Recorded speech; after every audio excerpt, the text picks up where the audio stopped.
자, 오늘 한국은행 금통이 열립니다. 지금이 4월이니까 네. 올해 벌써 몇 번째 금통인 거죠?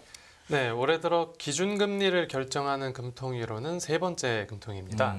그러니까 1, 2월에는 통화정책 방향 금통위 회의가 있었고 예. 여기서 이제 금리 결정이 이루어졌습니다. 예. 그리고 3월에는 금리 결정이 없는 그러니까 비통화 정책 방향 금통위 회의가 열렸습니다. 네. 그러니까 기준금리를 결정하는 회의로는 올해 들어 세 번째고요. 4월에는. 예. 이제 기준금리는 현재 한국은행이 1월 달에 3.50%로 올린 이후에 네. 2월에는 금리를 동결해서 네. 현재 3.50% 선을 계속 유지하고 있는 상태입니다. 그렇군요. 오늘 오전 9시부터 회의가 시작돼서 한 30분 전후로 금리 결정 결과가 나올 것으로 보입니다. 기준금리 결정 정말 중요한 단계라고 저는 생각이 되는데 지금보다 올릴지 아니면 그냥 유지할지 이게 굉장히 앞으로 경기를 전망하는 데 있어서 시금석이 될 것 같은데 어떻습니까? 대세는 어떻습니까? 지금 전망. 네. 이 국내 안팎에 있는 대부분 전문가들은 금리 동결을 예상하는 전망들이 네. 많았습니다. 금융투자협회가 최근 채권시장 관계자 100명을 대상으로 설문조사를 했는데요. 여기서 응답자의 83%가 이번 금통위에서 기준금리를 동결할 것이라고 예상했습니다. 네. 또 연합인포맥스가 국내외 금융기관 19곳을 대상으로도 조사를 했는데 이 결과에서도 전문가 19명이 모두 동결을 전망했습니다. 또 ING와 SG 그리고 ANG, 바클레이즈, 도이체방크 등 다수 해외 투자은행들도 이번 금통위에 동결을 예상했습니다. 네. 동결을 예상하는 배경도 있었을 것 같아요. 뭐를 짚었나요? 네, 이제 가장 중요한 건 물가입니다. 그러니까 3월 소비자 물가 상승률이 4.2%를 기록했는데요. 네. 이제 1월 5%대에서 벌써 4% 초반으로 내려온 건데 2분기에는 3%대에 진입할 거라는 전망도 나오고 있습니다. 네. 이제 경제연구원들에서도 금리 동결을 예상하는 주된 이유로 물가 안정세를 꼽았는데요. 예. 이제 LG 경영연구원은 기준금리 인상의 명분은 무엇보다 인플레이션 압력인데 이제 3월 소비자 물가 상승률이 1년 만에 가장 낮은 4.2%로 내려와서 인상 압박이 많이 줄었다고 진단했고요. 네. 또 현대경제연구원도 2분기에는 물가 하락 요인이 더 많아서 소비자 물가 상승률이 3%대 후반으로 진입할 것이다. 이런 경우 금통위는 더 이상 물가를 심각하게 고려하지 않아도 된다라고 설명했습니다. 네. 이제 전문가들이 동결을 예상하는 이유로는 물가에 이어서 경기 침체 가능성도 생각해 볼 수 있습니다. 그렇죠. 네, 지난주에 한국은행이 발표한 지표를 보면 1월에 이어서 2월에도 2달 연속으로 경상수지 적자를 냈는데요. 네.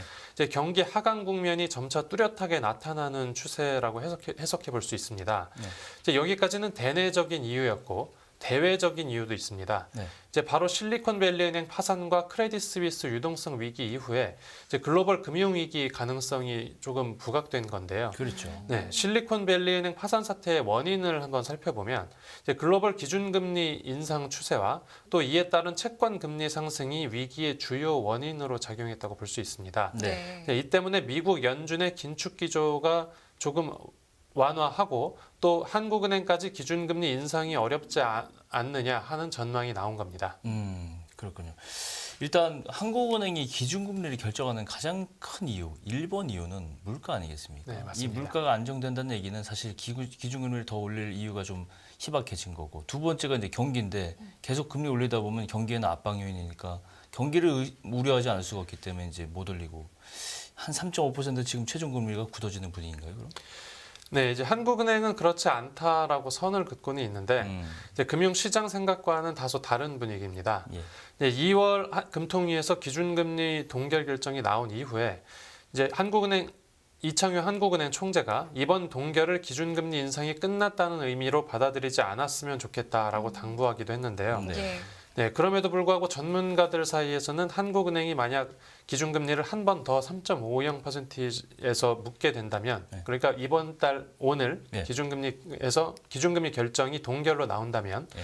기준금리 인상 사이클이 최종금리 3.50%에서 끝난 것으로 봐야 한다라는 해석이 우세한 상황입니다. 현대경제연구원 설명을 들어보면 네. 이제 이번까지 금리를 2번 연속으로 동결한 뒤에 갑자기 5월에 금통위가 기준금리를 다시 올리게 되면 시장에 큰 충격을 줄 수 있다. 그렇기 때문에 일단 금리 인상기는 끝났다고 생각한다고 설명했습니다. 어떤 보도에 의하면 이제 연내에는 인하 가능성까지 점치는 것들이 있는데 이 부분에 대한 이야기도 해주실까요? 네, 이제 금융시장에서는 한국은행이 조만간 금리 인하 기조로 돌아설 것이라고 보는 견해가 부쩍 늘어서 그런데요. 이제 많은 전문가들이 경기 침체를 이유로 이르면 올해 하반기부터 기준금리 인하가 시작될 수 있다고 내다봤습니다. 이제 국내 채권 시장의 금리 방향을 묻는 금투협 설문에서 전체 응답자의 23%가 당장 5월부터 금리가 내릴 것으로 전망했습니다. 한 달 전에 실시한 설문조사보다 무려 15%포인트나 늘어난 수치고요. 예. 네, 현대경제연구원 같은 경우에는 금리 인상기에 우리나라가 미국보다 먼저 금리를 올렸으니까 인하기에도 우리가 먼저 금리를 내릴 수 있다라고 설명했고요. 이 금리 인하 시점으로는 10월이나 11월쯤 금통위가 기준금리 인하를 시작할 가능성이 있다라고 주장했습니다. 이제 키움증권 같은 경우에도 경기 둔화와 물가 상승률 하락세가 확인이 된다면 4분기부터 기준금리 인하가 시작될 것이라고 전망했고요. 시티은행은 올해 8월부터 기준금리가 낮아져서 내년 4분기에는 무려 2.0%의 기준금리가 도달할 것이라고 예상했습니다. 네, 그런데 이러한 금리 인하 여부를 두고도 금융시장과 한국은행의 생각은 다소 이제 엇갈리는 상황인데요. 네, 직전 금통위가 있었던 2월에도 한국은행 총재가 이창용 한국은행 총재가 금통위에서 기자들의 질문에 금리 인하를 논의하기는 아직 이르다고 답한 바 있습니다. 예. 늘 그래요. 한국은행은 물가를 잡으려고 하고 정부는 경기를 부양시키려고 하고 이게 경기가 우려되니까 금리 인하 얘기가 자꾸 나오는 거고 앞으로 이게 꼭지라고 얘기하는 거는 하반기에 그만큼 경기가 좋지 않을 거라고 예상하는 거잖아요. 결국 그럴 수밖에 없던데 앞으로 이제 한국은행 금리 결정하는 데서 주요 변수라면 어떤 게 있을까요? 네, 변수로는 한미 기준금리 격차 그리고 환율 불안, 국제 유가 등을 이제 생각해 볼 수 있습니다. 예. 네, 이 요인들을 고려하면 한국은행이 연내 기준금리를 인하하기는 조금 어렵고 네, 오히려 추가 인상 가능성을 열어둬야 한다라는 견해도 나오는데요. 이제 미국 연준이 지난달 연방공개시장위원회죠, FOMC 정례 회의에서 정책금리를 0.25%포인트 올렸는데요. 네, 이 때문에 한국 기준금리보다 미국 기준금리가 1.50%포인트 높아진 상황입니다.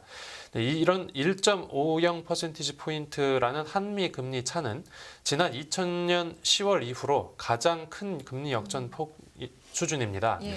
네, 그런데 만약에 한국은행이 오늘 예상대로 기준금리를 동결하게 되면 다음 달 FOMC에서 연준이 기준금리를 0.25%만 올려도 한미 기준금리 역전폭이 1.75%포인트로 더 벌어지게 됩니다. 그렇죠. 네, 그러면 점점 달러원 환율 상승과 이에 따른 외국인 자금 유출 관련 우려가 더 커질 수밖에 없는 상황이고요. 또 국제 유가 변동성이 커진 점도 변수입니다. 네, 최근에 주요 산유국들의 추가 감산 조치가 나오면서 국제 유가가 급등한 적이 있었는데요. 네, 국제 유가 상승은 글로벌 인플레이션을 다시 끌어올릴 수 있다라는 이제 우려를 낳습니다. 네, 그동안에 각국 중앙은행들이 통화 정책의 모든 초점을 이제 인플레이션을 잡는 데 맞춰오지 않았습니까? 그렇죠. 네, 다시 물가의 상승 압력이 가해진다고 하면 중앙은행 입장에서는 이런 지금까지 이어져 오던 긴축 기조를 조금 더 완화하는 데 부담이 커질 것으로 관측됩니다. 그렇군요. 알겠습니다. 오늘 취재할 기준금리 동결이 유력시 되고 있는 4월 금통위 전망에 대해서 이민재 기자와 함께 이야기 나눠봤습니다. 오늘 말씀 여기까지 듣겠습니다. 고맙습니다. 네, 감사합니다. 금융투자로 돈 벌기 쉽지 않으시죠? 그런데 불가능한 것도 아니죠. 글로벌 IB 트레이더의 눈으로 본 더 넓은 금융의 세계, 그들의 투자의 기술 정말 궁금하지 않으십니까? 여러분들을 응원합니다.